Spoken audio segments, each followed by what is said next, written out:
2030 સુધીમાં ઘણા શહેરો પાણીમાં ડૂબી જશે। સમગ્ર વિશ્વમાં સમુદ્રનું સ્તર ઝડપથી વધી રહ્યું છે અને વૈજ્ઞાનિકોએ ચેતવણી આપી છે કે 2030 સુધીમાં ઘણા શહેરો પાણીમાં ડૂબી જશે, એટલે નામો નિશાન ખત્મ થઈ જશે। ગ્લોબલ વોર્મિંગ અને ગ્લેશિયર પીગળવાના કારણે આ ખતરો ઝડપથી વધી રહ્યો છે। ઘણા સુંદર શહેરોનું અસ્તિત્વ જોખમમાં છે। ત્યારે આ વિડીયોમાં જણાવીએ કે કયા શહેર છે જે પહેલાં ડૂબી શકે છે। સૌથી મોટો સવાલ એ છે કે દરિયાની સપાટી કેમ વધી રહી છે। તો તમને જણાવી દઈએ કે ગ્લોબલ વોર્મિંગના કારણે ગ્લેશિયર અને બરફ પીગળી રહ્યા છે, જેના કારણે દરિયાનું પાણી વધી રહ્યું છે।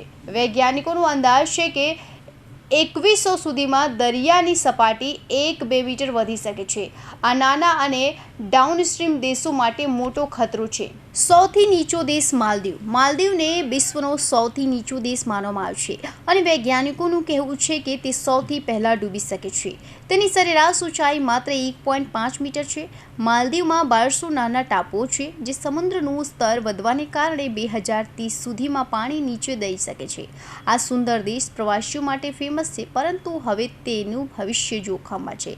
માલદીવ પહેલાંથી જ આ ખતરા સામે ઝઝૂમી રહ્યું છે। 90% ટાપુઓ પર ધોવાણ થયું અને તાજું પાણી ફરી વળ્યું છે। આ સમસ્યાનો સામનો કરવા માટે સરકાર દર વર્ષે પોતાના બજેટનો મોટો ભાગ ખર્ચી રહી છે, પરંતુ પાણીનું વધતું સ્તર માલદીવ માટે મોટો પડકાર બની ગયું છે। Floating city Venice. Floating city તરીકે ઓળખાતું ઇટલીનું વેનિસ શહેર પણ ડૂબી જવાના ભયમાં છે। આ શહેર પાણીની વચ્ચે બનેલું છે અને દરિયાની સપાટીમાં ઝડપથી વધારો થવાને કારણે વૈજ્ઞાનિકોનું માનવું છે કે 2030 સુધીમાં વેનિસ પાણીમાં ડૂબી જશે। વેનિસની સુંદરતા અને નહેરો આખી દુનિયામાં ફેમસ છે, પરંતુ હવે તે જોખમમાં છે। વેનિસમાં પહેલાંથી જ પૂરની સમસ્યા છે। દર વર્ષે ભરતીના કારણે રસ્તાઓ પર પાણી ભરાઈ જાય છે। વૈજ્ઞાનિકોનું કહેવું છે કે જો પાણીનું સ્તર આમ જ વધતું રહ્યું તો 2030 સુધીમાં વેનિસની પ્રખ્યાત નહેરો અને ઇમારતો પાણીમાં ડૂબી શકે છે। આ શહેર તેની સુંદરતા ગુમાવી શકે છે। તુવાલા જેવા નાના દેશો માટે પણ મોટો ખતરો।